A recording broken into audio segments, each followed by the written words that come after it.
Bismillahirrahmanirrahim. Assalamualaikum warahmatullahi wabarakatuh. Alhamdulillahirrabbilalamin. Kembali kita bertemu kembali dalam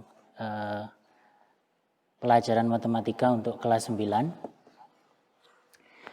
Pertama, Ana mau mengucapkan terima kasih atas kesempatan dan waktunya sehingga antum semua bisa bergabung, dan juga selamat bagi antum semua yang sudah dinyatakan naik kelas 9. Ana kira tidak perlu perkenalan lagi karena semuanya sudah kenal. Begitu juga dengan materi kali ini. Jadi untuk matematika nanti kita akan menggunakan buku baru. Dan ini insya Allah sudah tersedia sebenarnya di pondok pesantren. Tapi karena kita harus melakukan pembelajaran jarak jauh, maka terpaksa kami share di WhatsApp tentang bukunya dan juga materinya. Sebelum kita masuk ke materi pembelajaran, ada baiknya kita review dulu materi mata pelajaran matematika yang akan kita pelajari di kelas 9 semester 1 yang sudah Ana share di PowerPoint. Jadi di PowerPoint itu di halaman pertama, next. Jadi di materi semester ganjil kelas 9 itu akan terbagi dalam 3 topik pembahasan matematika, yaitu terkait dengan bilangan, aljabar, dan geometri pengukuran. Di bab yang pertama, bilangan, itu akan kita pelajari tentang bilangan berpangkat dan akar bilangan. Kemudian kita lanjutkan di bab kedua, belajar tentang aljabar, yaitu persamaan kuadrat dan fungsi kuadrat. Kemudian bab terakhir di semester 1 itu terkait dengan geometri dan pengukuran tentang transformasi.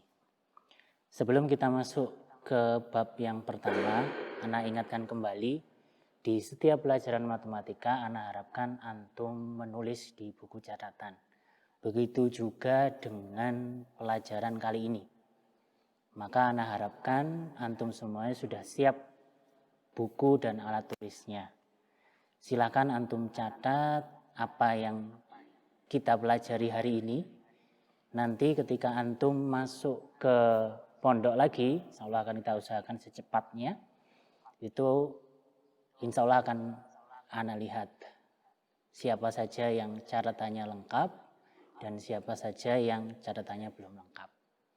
Dan insya Allah itu akan menjadi salah satu nilai tambahan bagi antum semuanya. Jadi silahkan disiapkan alat tulisnya agar nanti lebih mudah dalam memahami dan mencatat apa yang kita pelajari hari ini. Sudah siap semuanya dengan alat tulisnya? Oke, saya anggap semuanya sudah siap dengan alat tulisnya. Maka kita masuk ke bab yang pertama. Next, PowerPoint-nya. Bab yang pertama tentang bilangan berpangkat dan akar bilangan. Untuk pertemuan kali ini akan kita fokuskan pada bilangan berpangkat. Bilangan berpangkat ada banyak. Kita fokuskan pada kali ini bilangan berpangkat pada bilangan bulat.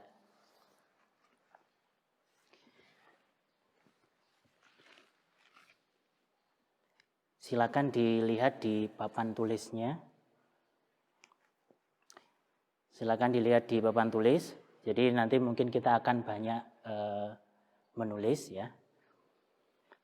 Jadi bilangan berpangkat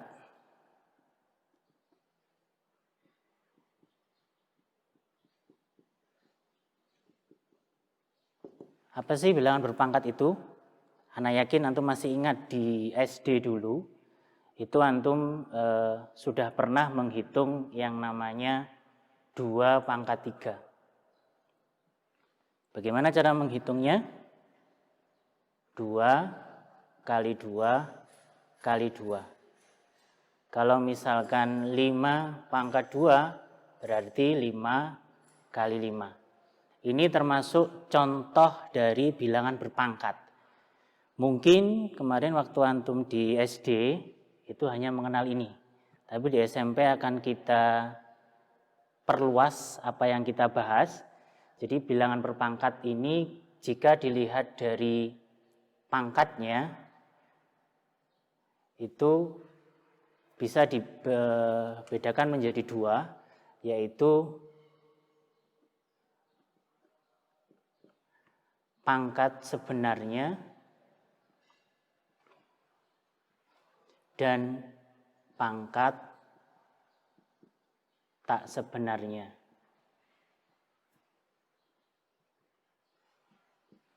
Jadi pangkat itu sebenarnya ada dua. Yang akan kita bicarakan khusus bilangan berpangkat, pangkatnya adalah bilangan bulat.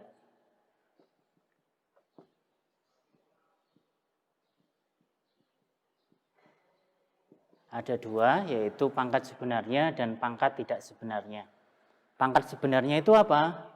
Pangkat sebenarnya itu adalah jika pangkatnya merupakan bilangan bulat positif. Contohnya ini tadi. Ini adalah pangkat sebenarnya.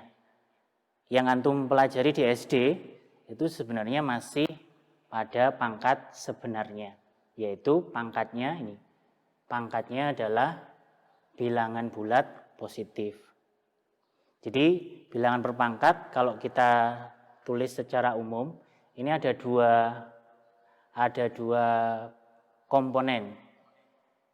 Misalkan ini 5 dalam bilangan berpangkat itu disebut dengan bilangan pokoknya. Bilangan pokok. Sedangkan 2 yang di atas itu kita sebut dengan pangkat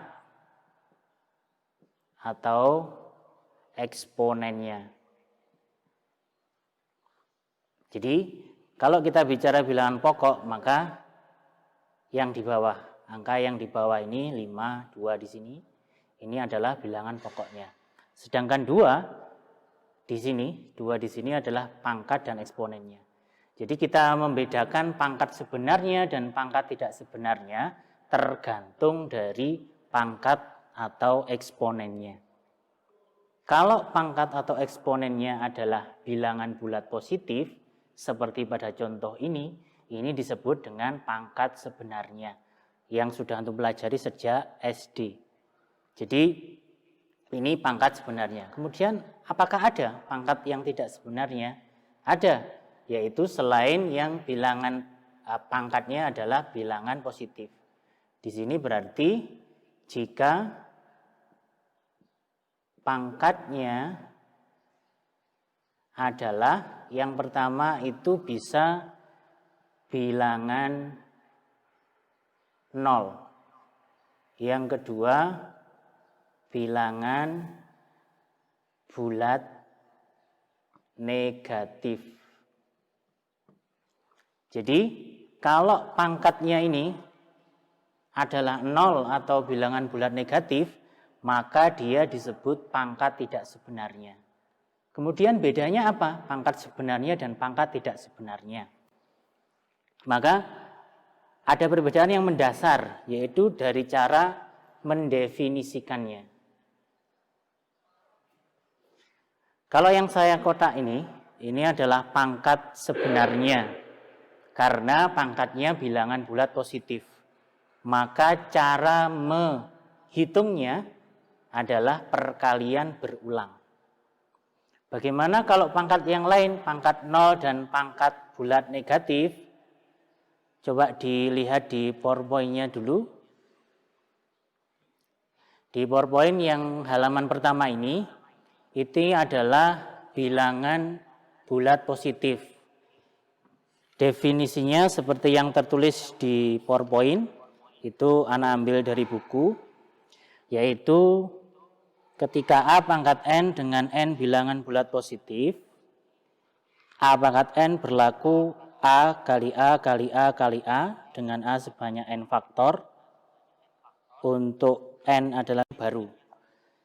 Jadi selama ini antum selalu menghitung bilangan pangkat itu adalah pangkat bulat positif. Bagaimana kalau pangkatnya 0? Di situ sudah didefinisikan di PowerPoint yang juga Anda ambil dari buku, yang juga Anda share di PDF di buku, di grup WhatsApp. Didefinisikan atau diartikan untuk sembarang bilangan bulat 0, untuk sembarang bilangan bulat A, dengan A tidak sama dengan 0, selalu berlaku A pangkat 0 sama dengan 1. Untuk A sama dengan 0, artinya nanti 0 pangkat 0, itu termasuk bilangan yang tidak terdefinisikan. Kenapa tidak terdefinisikan? Karena nanti akan memunculkan pembagian dengan 0. Coba next dulu PowerPoint-nya. Kita lihat pengertian-pengertian dulu, baru nanti kita ke contoh. Biar yang berikutnya adalah pangkat bulat negatif. Jadi pangkatnya berupa bilangan bulat tapi bentuknya negatif. Ini juga termasuk pangkat tak sebenarnya. Kenapa? Karena aturannya berbeda. Menghitungnya dibandingkan dengan pangkat sebenarnya tadi. Jika A pangkat min N, maka akan berarti sama dengan 1 per A pangkat N. Bisa dijabarkan lagi, 1 per A kali A sebanyak N faktor. Jadi A-nya diulang dengan perkalian sebanyak N. Itu adalah definisi atau pengertian bilangan pangkat tak sebenarnya untuk pangkat bulat negatif. Coba sekarang kita kembali ke papan tulis. Beberapa yang bisa kita jadikan contoh. Jadi kalau pangkat sebenarnya, Anda kira tadi contohnya yang di sini sudah cukup, sudah sering antum gunakan di sejak SD begitu. Bagaimana kalau contoh yang pangkat 0? Misalkan 1 pangkat 0. Menurut definisi, ketika ada bilangan dipangkatkan 0, maka dia akan sama dengan 1. Bagaimana jika 5 pangkat 0? Menurut definisi juga, maka dia sama dengan 1. Kemudian kalau 0 pangkat 0, menurut pengertian yang ada di PowerPoint tadi apa? Ini adalah bilangan yang tidak terdefinisi. Tidak terdefinisikan. Ini contoh untuk bilangan pangkat yang pangkatnya 0. Termasuk pangkat tak sebenarnya. Kemudian kalau contoh bilangan pangkatnya adalah bilangan bulat negatif. Contoh, kalau 2 pangkat 3, tentunya antum sudah tahu, yaitu 2 kali 2 kali 2. Jangan sampai ada yang menghitung 2 pangkat 3, 2 kali 3. Sering anak jumpai seperti itu, tapi kalau bilangan berpangkat 2 pangkat 3 artinya 2 kali 2 kali 2. Bagaimana kalau 2 pangkat min 3? Menurut pengertian yang ada di PowerPoint tadi, yang juga sudah kita share di grup, itu ada cara menghitung tersendiri atau metode yang sendiri, yaitu 1 per 2 pangkat 3. Kalau dijabarkan lagi, maka 1 per 2 kali 2 kali 2. Ini kita tahu 2 kali 2 kali 2 adalah 8. Di sini berarti 1 per 8. Mungkin ada yang bertanya, apakah selalu 1 per? Jawabannya adalah iya. Jadi sembarang bilangan yang pangkatnya negatif itu 1 per. Mungkin ada yang bertanya, bagaimana kalau bilangan pokoknya ini bukan bilangan bulat? Boleh apa tidak? Kira-kira. Karena yang kita definisikan tentang pembedaan pangkat sebenarnya dan tidak sebenarnya itu adalah pangkatnya, maka dimungkinkan itu nanti ada pecahan yang dipangkat bilangan bulat. Ada di PowerPoint yang halaman keempat kalau tidak salah, itu misalkan 1/2 dipangkat 2 masih bulat positif. Maka kalau bulat positif cara menghitungnya adalah 1/2 kali 1/2. Diulang sebanyak 2 kali. Kalau pangkat 3 bagaimana? Tinggal diulang sebanyak 3 kali dengan perkalian. Berapa ini? 1/4. Gitu. Kemudian bagaimana kalau 1/2 pangkat min 2? Kalau 1/2 pangkat 2 sudah ini. Tinggal mengulang 2 kali. Maka kita definisikan dulu atau kita artikan dulu pangkat negatif di sini menjadi 1/. Kalau sudah 1/, maka bisa menulis ini dengan menghilangkan negatifnya. 1/2 pangkat 2. Kemudian ini satunya milik semuanya. 1/2 pangkat 2 bisa dilihat di atasnya 1/2 kali 1/2. 1/1/4. Bagaimana ini? Mungkin ada yang bingung ini. Kita ingat kembali bahwa per itu sama dengan pembagian. 1 dibagi 1/4. Pembagian pecahan artinya perkalian dengan dibalik pembilang penyebutnya. Sama dengan 4. Sehingga 1/2 pangkat min 2 itu sama dengan 4. 1/2 pangkat 2 itu sama dengan 1/4. Coba ke PowerPoint. Yang pertama kita bicara tadi, biar tidak lupa dan juga sempat mencatat, yaitu bilangan yang pangkatnya adalah bulat positif. Sudah kita pelajari sejak dari SD. Kemudian yang kedua tadi, next, PowerPoint. Itu adalah bilangan pangkat 0. Kita definisikan dibedakan menjadi 2.